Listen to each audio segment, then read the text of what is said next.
le frère Gaylor, le frère Hibert, le frère Glody et le frère Jordi.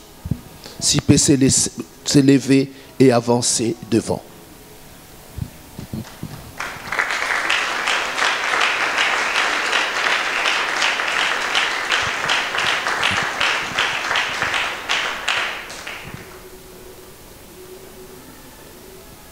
Alléluia. Bien-aimés, nous allons lire juste 1 Timothée, chapitre 3, le verset 8.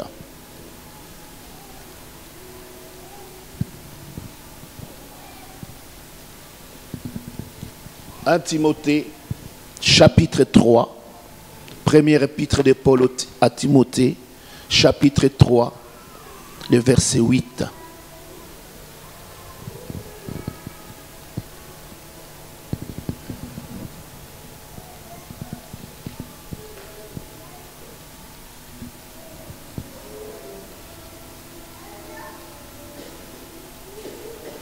Amen. Nous pouvons lire ensemble cette parole. Les diacres aussi doivent être honnêtes,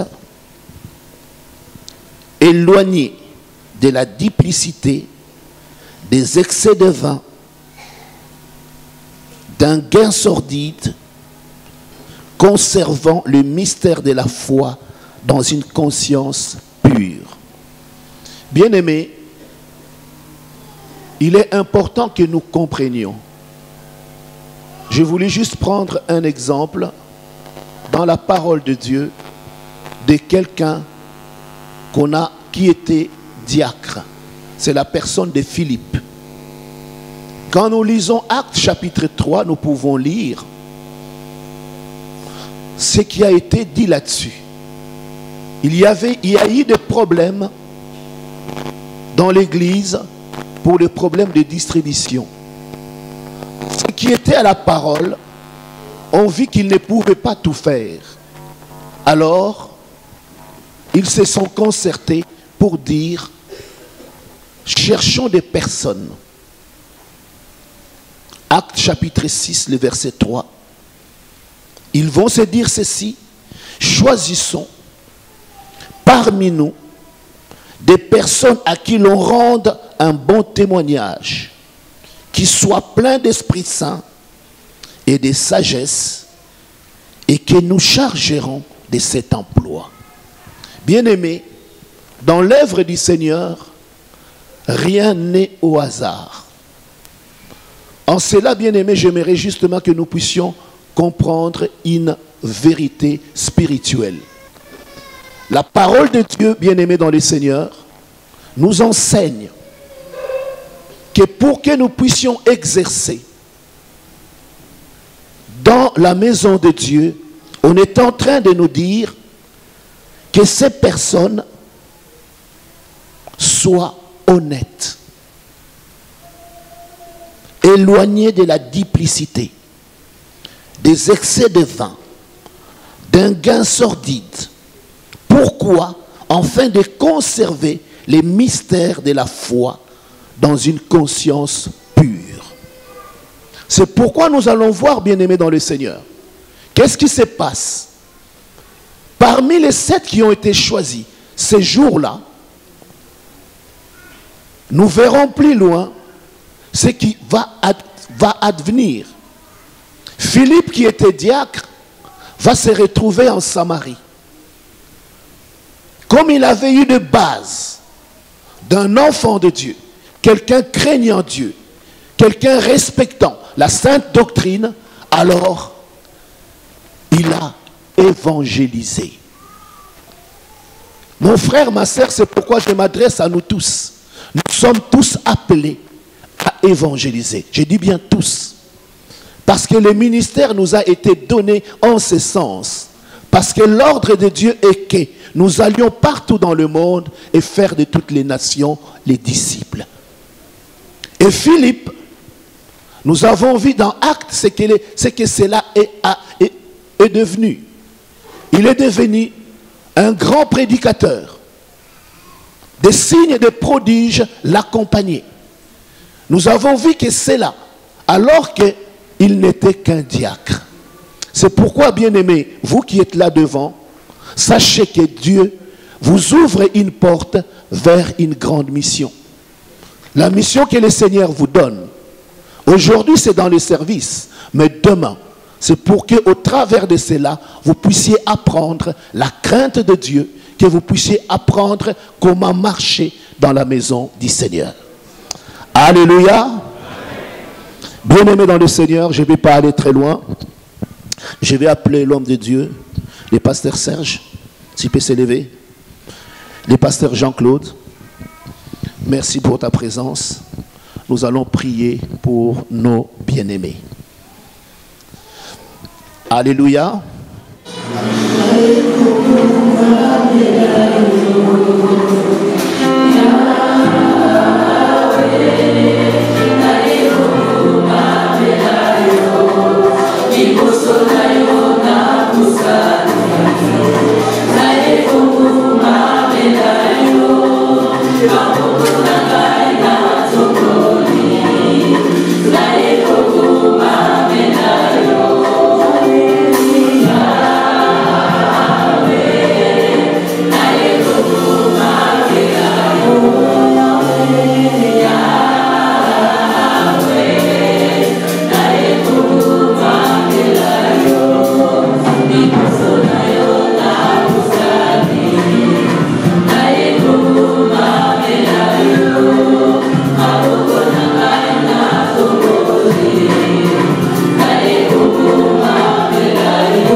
Congo,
Amen.